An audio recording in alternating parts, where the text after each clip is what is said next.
Hey, it's Randall Herrera, and today I'm going to be sharing with you my experience and thoughts on the Canon 80D as a portrait camera.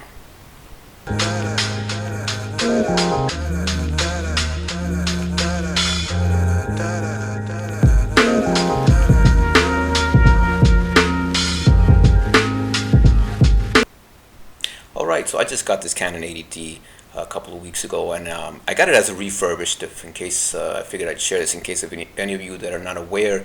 You can get Canon bodies and lenses refurbished, and you do get a full warranty, just like you would if you bought it retail. And I'm going to share a little video here of the unboxing for those of you that don't know how it comes, or skeptical as that kind of thing. It is officially from Canon. There's nothing to worry about in that sense. You do, like I said, you do get it with a full warranty, and as you see here, it comes packed in a kind of ordinary brown box. That's not Canon. That's not 80D specific. So if that's a big deal to you, if that bothers you in some way, then obviously this is not for you. But otherwise, it comes properly packaged with everything that you would normally get.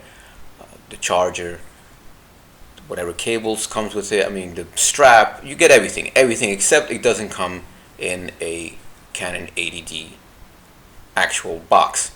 That is the biggest difference, and to me, it's worth it. I got the Canon 80D with the 18 to 55mm kit lens for $850. That's refurbished. You could get the body alone for $799. That's often out of stock though.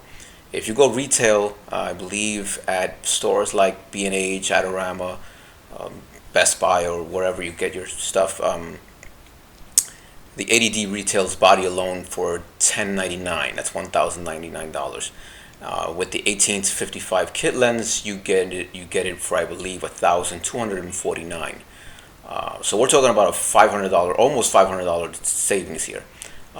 Again, you get it with the same warranty, so in my opinion, it's well worth the chances. I mean, I don't consider it a chance you're taking. So.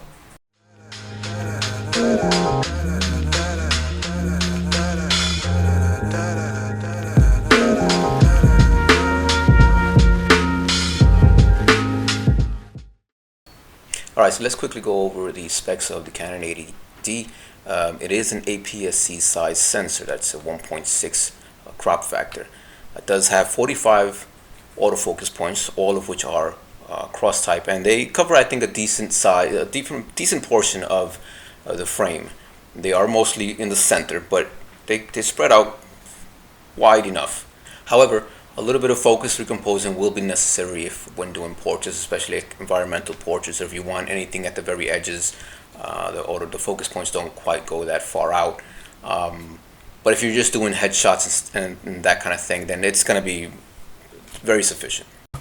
Now the 80D, of course, does have Canon's highly regarded dual pixel autofocusing system, which means live view shooting, if you're into that, or if you're interested in doing that kind of thing, is very possible with this camera. It does work well. You're not going to get any like precise kind of shooting. It doesn't have any eye autofocus like you might find in some of the mirrorless cameras. It does have face recognition, so you will get that little box around the face. But if you're shooting something like an 85 1.2, the live view shooting isn't precise enough that I would trust it to nail critical focus on the eye. And of course, for those of you who are interested in video, the dual pixel autofocus is great for video shooting. For casual video shooting in this particular camera. And I say casual just because of the very basic video features, not because the autofocus is not good enough to use for anything that's not casual. It's got your basic 24, 30, and 60p at 1080. No 4K from Canon, not in the 80D at least. Now the ergonomics of this camera are pretty good, I think. I've personally been shying away from big, bulky DSLRs, and in my opinion, this is about as big as I want to get. And unfortunately, Canon doesn't make their full frame cameras this small. The 6D, I think, is the smallest, or is the smallest full frame camera they make. And I don't think it's that much bigger than this, but me personally, I'm not really interested in the 60, so I went with this 80D. It is, like I said, as far as size, it is as big as I want to go. I've been staying away from really big, clunky DSLRs. When I had the 5D3, I realized I was taking it out less and less because of its size. Now on top of your camera, you have all your buttons here. And I think they're pretty well laid out. You have the shutter speed button, the dial here, which I think is in a good place. I mean, you have your dedicated ISO button and drive system, AF modes, all that kind of thing. The ISO button has a little nipple on it, I guess you could call it, so that you could feel it. It makes it easier to kind of tell when you have your eye up to the camera without having to pull away and make sure that you're on the right button. The back of the camera has the AF on button. It's kind of a back button focusing. It's in a very nice place. It's just right there. You don't have to move your finger from where you would normally be holding it anyways. To select your autofocus points, you have this little D-pad back here. I believe it's 8. It's got kind of like 8 different positions or 8 clickable spots, right? And as you can see that there are 45 points in which you can choose the one you want. You can choose individual spots or individual focus points, or you could choose different focus areas, as you see. Also, you could just use the rear screen and touch the focus points that you want to use.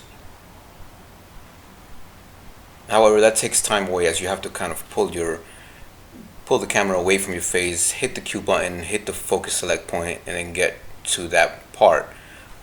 So normally you would just use your viewfinder, in which case your only option really is the D-pad. Personally, I would prefer a joystick.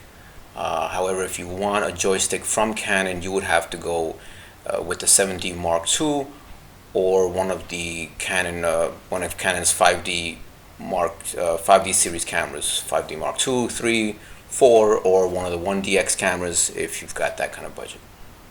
And as far as changing the aperture, you would just use the wheel that is around the D-pad, and you would just rotate that to increase or decrease your aperture size.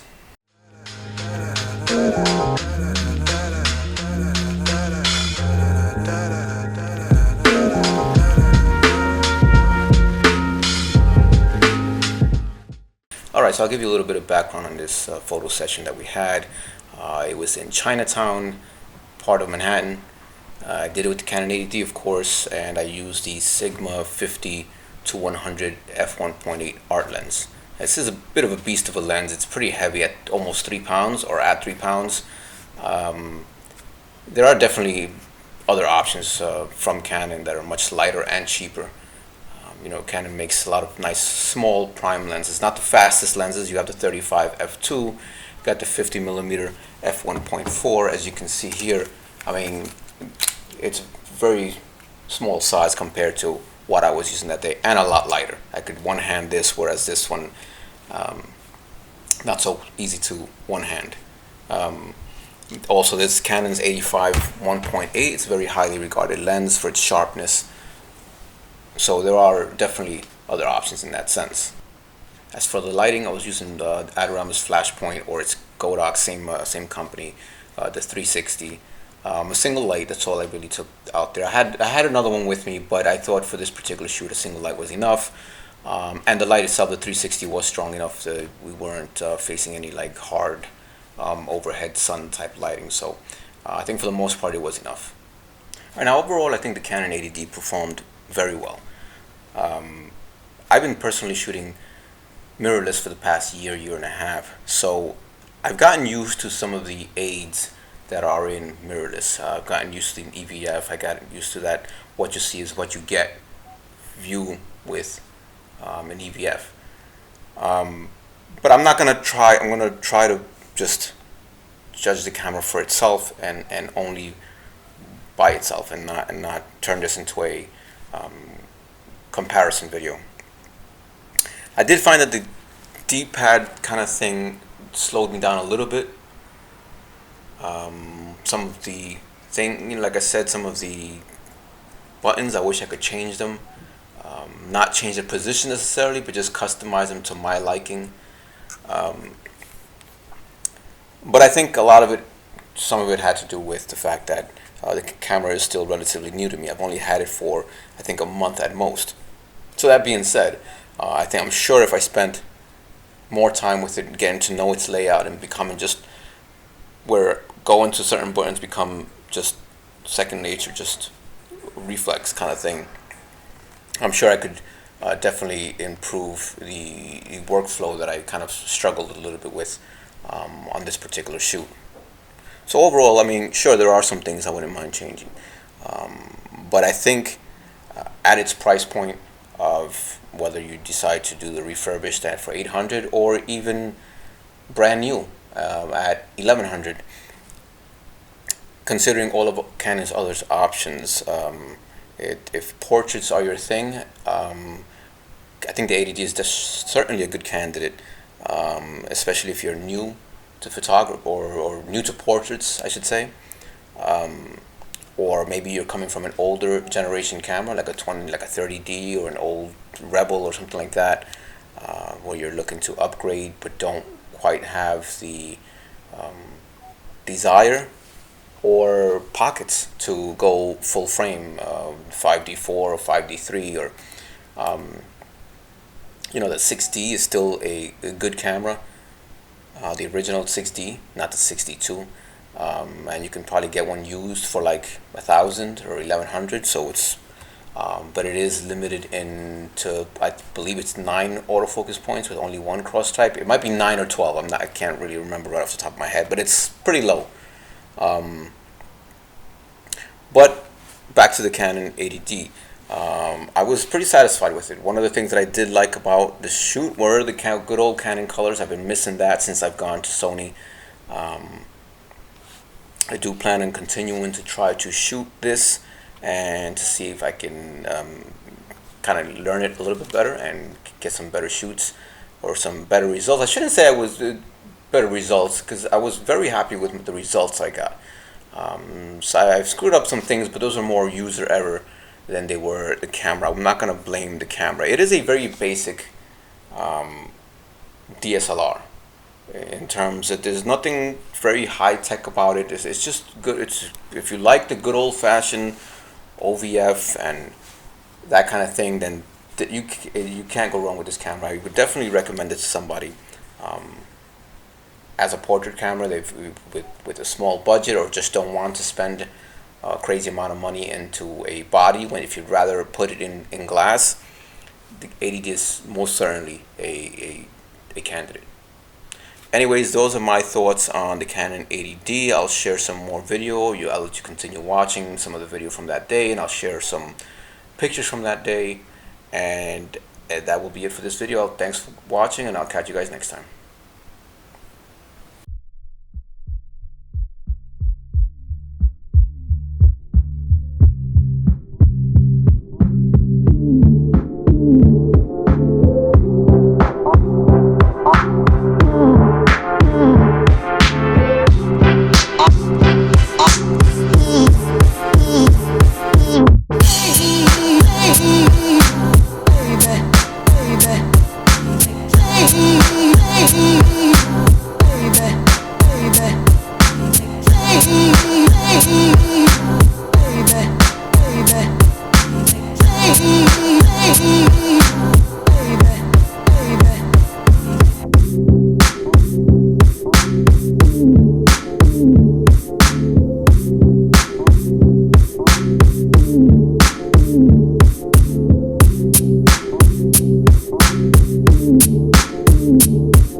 baby.